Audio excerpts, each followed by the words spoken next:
L'histoire de l'humanité est riche en faits fascinants. Cependant, au-delà des dates et des noms principaux que tu as appris à l'école, il existe une multitude d'événements tout aussi intéressants qui ne t'ont pas été enseignés. Ces événements, bien que moins connus, ont souvent eu des impacts significatifs sur le cours de l'histoire. Alors, reste à l'écoute pendant que nous te dévoilons 10 faits historiques surprenants que tu ne connaissais probablement pas. Le saviez-vous? Numéro 10. Le cochon exécuté. En 1486, à Falaise dans le nord de la France, un cochon fut exécuté, devenant l'un des rares cas connus de procès d'animaux dans l'histoire. La truie avait attaqué un nourrisson de 3 mois, Jean Lame, qui mourut des suites de ses blessures. L'animal fut arrêté et détenu avec des prisonniers humains en attendant son procès. Un avocat lui fut même assigné pour le défendre au tribunal. Cet épisode, pour le moins insolite, se conclut par la condamnation à mort du cochon. Le jour de l'exécution, l'animal fut vêtu de vêtements humains et conduit sur la place du village pour créer un sentiment de justice. Le cochon fut d'abord mutilé avec un couteau, puis pendu. L'événement fut observé tant par des personnes que par d'autres animaux. Dans un cas similaire en 1457, un groupe de porcs fut également accusé de meurtre. Numéro 9. Les athlètes des Jeux olympiques antiques concouraient nus. Pendant longtemps, la nudité fut une caractéristique des Jeux olympiques, débutant au 8e siècle avant notre ère. Les athlètes voulaient montrer leur musculature et leur force physique pour intimider leurs adversaires. Ils s'inspiraient de la représentation de la nudité des héros grecs dans l'art et les sculptures et s'entraînaient avec un engagement accru pour remporter les compétitions. Pour les anciens Grecs, un athlète victorieux aux Olympiades était considéré comme un demi-dieu. Certains récits affirment qu'Orsippus, un coureur de Mégare, fut le premier athlète à concourir nu, son pagne étant accidentellement tombé pendant une course, ce qui l'aidait à courir plus vite. D'autres racontent qu'Acanthus de Sparte fut le premier à concourir en état de nudité, affirmant que la nudité était une tradition spartiate. Numéro 8. Albert Einstein fut proposé une fois comme président d'Israël. Bien qu'il soit principalement connu pour ses découvertes en physique théorique, Albert Einstein eut également une opportunité en politique.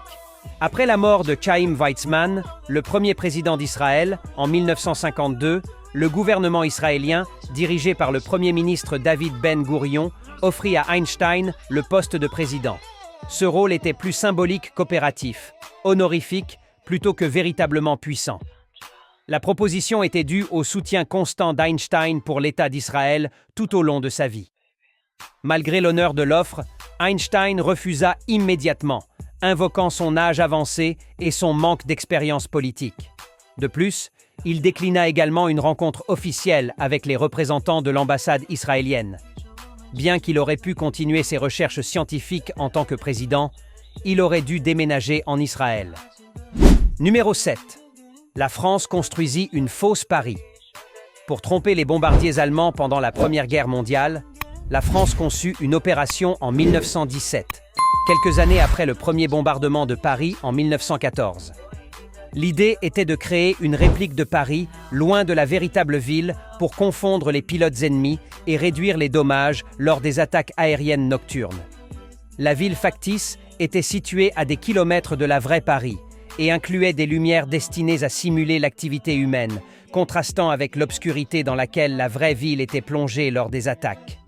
Le but était que les bombardiers croient frapper la véritable Paris, alors qu'ils bombardaient en réalité une réplique.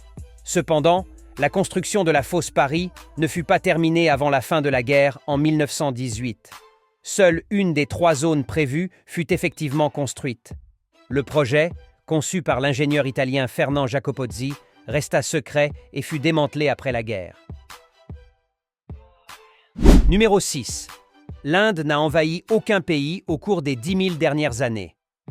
En janvier 2022, le ministre de la Défense indien, Rajnath Singh, a affirmé que l'Inde n'a jamais tenté de conquérir un autre pays au cours de sa longue histoire. Bien que l'Inde ait été fréquemment envahie, elle a choisi de ne pas étendre ses frontières. L'Inde devint une nation unifiée seulement en 1947, alors qu'auparavant, elle était fragmentée en différentes factions autonomes. Ce n'est que sous les règnes des Marathas, des Rajputs, des Moghols et des Mauryas que le sous-continent fut gouverné comme une entité unique. Les tentatives de conquête par les Grecs, les Mongols et les Perses échouèrent. Riche en ressources et important centre commercial, l'Inde n'avait pas besoin d'envahir d'autres territoires. Ses campagnes pour diffuser le bouddhisme et l'hindouisme étaient pacifiques.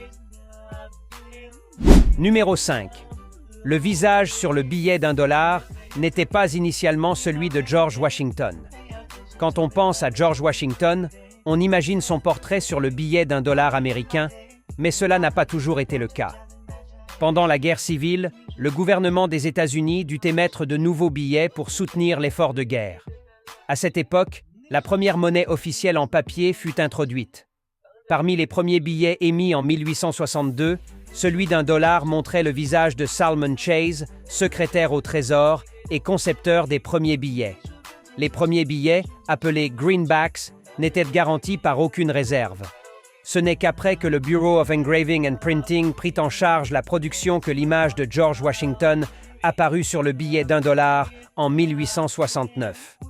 Depuis lors, le billet n'a pas été modifié et il n'y a pas de projet de changement imminent. Numéro 4. Les propriétaires du Titanic n'ont jamais affirmé que le navire était insubmersible. Si vous avez vu le célèbre film de James Cameron de 1997, vous pourriez penser que les propriétaires du Titanic avaient exclu la possibilité que le navire puisse couler, mais ce n'est pas le cas.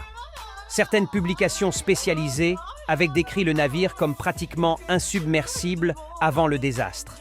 De plus, de nombreux survivants ont déclaré avoir choisi de participer au voyage inaugural précisément parce qu'ils croyaient le navire insubmersible.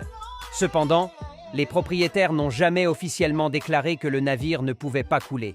Le terme « insubmersible » était utilisé dans les matériaux promotionnels de la White Star Line pour mettre en avant la sécurité des navires olympiques et Titanic. Dans ces matériaux, il était dit que les deux navires étaient conçus pour être insubmersibles dans la mesure du possible à l'époque. Il y avait une confiance croissante dans la science comme solution à tous les problèmes humains, mais le naufrage du Titanic ébranla cette confiance dans la science. Numéro 3. Les fourchettes étaient considérées comme un sacrilège. Introduites en Italie au XIe siècle, les fourchettes étaient vues comme des mains artificielles et donc blasphématoires, car Dieu avait créé les doigts comme des ustensiles naturels pour manger. Bien que les fourchettes aient existé depuis des siècles, ce n'est qu'au Moyen Âge qu'elles commencèrent à se répandre comme ustensiles de cuisine. La condamnation de leur usage débuta lorsqu'une princesse byzantine scandalisa la cour vénitienne en apportant avec elle une fourchette en or, tandis que la plupart des Européens mangeaient encore avec les mains et des couteaux. Les membres du clergé considéraient l'utilisation des fourchettes comme un acte de remplacement des doigts, c'est-à-dire des fourchettes naturelles, par des outils artificiels. Ce n'est qu'au début du XIe siècle que les fourchettes furent acceptées en Angleterre. Initialement, on utilisait des fourchettes à 2 dents, et il fallut encore 100 ans pour ajouter la 3e et la 4e dent. Avec le temps, l'utilisation des fourchettes devint une question de statut social. Certaines cultures les acceptèrent, tandis que d'autres se moquaient de ceux qui les utilisaient. Numéro 2. Il était interdit aux femmes de fumer en public. Le 21 janvier 1908, New York adopta la Sullivan Ordinance qui interdisait aux femmes de fumer dans les lieux publics. Beaucoup de femmes ne prirent pas cette loi au sérieux jusqu'à ce que le maire George McClellan la rejette 2 semaines plus tard. Cependant, au lieu de sanctionner directement les femmes qui fumaient, la loi punissait les propriétaires des établissements où des femmes étaient vues en train de fumer.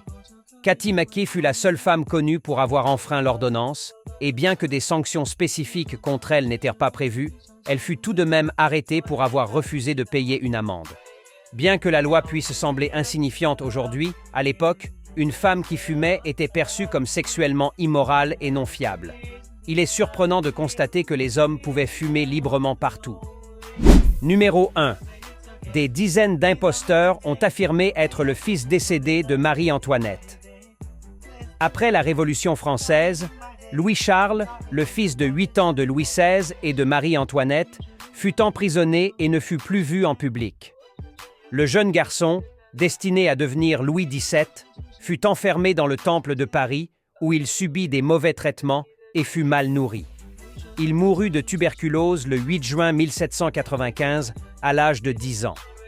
Pour éviter les soupçons, son corps fut secrètement enterré. Dans les années qui suivirent, de nombreux individus prétendirent être l'héritier légitime, avec plus de 100 imposteurs cherchant à tromper le public, parmi lesquels le célèbre Charles-Guillaume Naundorff.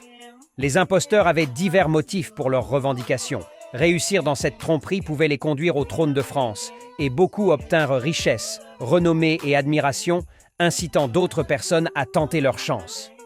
Ces faux prétendants profitèrent du chaos et de l'incertitude de la période post-révolutionnaire pour essayer de tirer des avantages personnels.